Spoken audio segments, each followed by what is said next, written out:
സർപ്പത്തെ ചവിട്ടി നിൽക്കുന്ന പരിശുദ്ധ അമ്മ.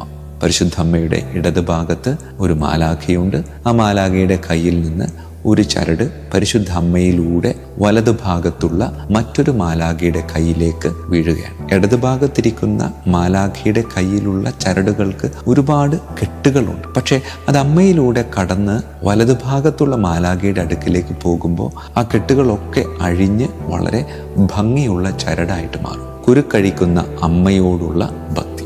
ഈ ഭക്തി നമുക്ക് പരിചയപ്പെടുത്തി തന്നത് പരിശുദ്ധ പിതാവ് ഫ്രാൻസിസ് പാപ്പയാണ്. പ്രഭുവായ ലാംഗൻ മാൻഡൽ തൻ്റെ ജീവിത പങ്കാളിയുമായി വലിയ പ്രശ്നത്തിലാവുകയും അത് എത്രയൊക്കെ പരിശ്രമിച്ചിട്ടും തീർക്കാൻ പറ്റാത്തത് കൊണ്ട് അവിടെ അന്ന് ജീവിച്ചിരുന്ന ഈശോ സഭാ വൈദികനായ ജക്കോബിന്റെ അടുക്കലേക്ക് ഈ പ്രഭു കടന്നു വരികയാണ്. ഈ പ്രഭുവുമായി സംസാരിക്കുന്നതിനിടയിൽ, നിങ്ങൾ വിവാഹ സമയത്ത് അൾത്താരയ്ക്ക് മുമ്പിൽ വെച്ച് കരങ്ങൾ ചേർത്ത് പിടിച്ച് അതിനു മുകളിലൂടെ വരിഞ്ഞു കെട്ടിയ ചരട് കൊണ്ടുവരാം. ഒരിക്കലും അവസാനിക്കാത്ത ബന്ധത്തിന്റെ ഒരു പ്രതീകമായിട്ടാണ് ഈ ചരട് അന്ന് അവർ ഉപയോഗിച്ചിരുന്നത്. ആ ചരട് അവൻ കൊണ്ടുവന്ന് കൊടുത്തു. ബുദ്ധിമുട്ടുള്ളതല്ല, എങ്കിലും ആ ചരട് ഇങ്ങനെ കൂട്ടിക്കെട്ടി വെച്ചത് കൊണ്ട് അതിലിങ്ങനെ ചെറിയ കുരുക്കുകൾ വീണിട്ടുണ്ടായിരുന്നു. ആ കുരുക്കുകളോടുകൂടെ പരിശുദ്ധ അമ്മയുടെ തിരുസ്വരൂപത്തിന്റെ മുന്നിലേക്ക് വെച്ച് പ്രാർത്ഥിച്ചതിന് ശേഷം ആ ചരട് അവിടെ നിന്നെടുത്ത് അവന് കൊടുക്കുന്നതിന് മുമ്പ് അത് കൃത്യമായിട്ട് കുരുക്കുകളൊക്കെ അഴിച്ചു മാറ്റി വളരെ ഭംഗിയായി മടക്കി അത് ഈ പ്രഭുവിൻ്റെ കയ്യിലേക്ക് കൊടുത്തിട്ട് പറഞ്ഞു,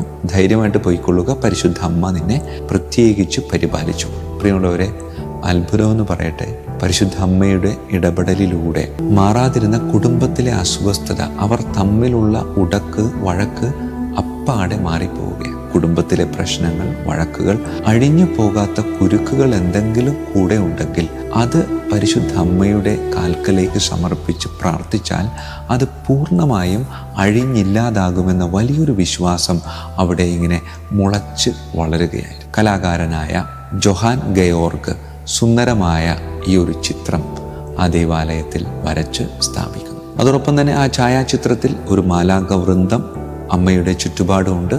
ഏറ്റവും അടിയിലായി 2 പേരുടെ ചിത്രം കൂടെയുണ്ട്, റഫായേൽ മാലാഖയും തോബിത്തും. റഫായേൽ മാലാഖ ദൈവത്തിൻ്റെ വഴി നടത്തലിൻ്റെ പ്രതീകമായും തോബിത്ത് യാത്രക്കാരൻ്റെ പ്രതീകമായും നമുക്ക് മുമ്പിൽ നിൽക്കുമ്പോൾ നമ്മളുടെ ജീവിതം എന്ന് പറയുന്നത് ദൈവം കാണിച്ചു തരുന്ന വഴിയിലൂടെ നടന്നു പോകുമ്പോൾ ജീവിതത്തിൽ കുരുക്കുകളും കഷ്ടപ്പാടുകളും ഒക്കെ മാറി മാറി വരും. ആ സമയത്ത് ആ കുരുക്കുകൾ അഴിച്ച് മാറ്റി നിന്റെ ജീവിതത്തെ കെട്ടുപിണക്കങ്ങളില്ലാതെ സുന്ദരമായി കൊണ്ടു നടക്കാൻ ഞാൻ നിന്റെ കൂടെ ഉണ്ടാകും എന്ന് പരിശുദ്ധ അമ്മ ഈ കുരുക്കഴിക്കുന്ന മരിയ ഭക്തിയിലൂടെ നമ്മളോട് ഓരോരുത്തരോടും ആഹ്വാനം ചെയ്യുക.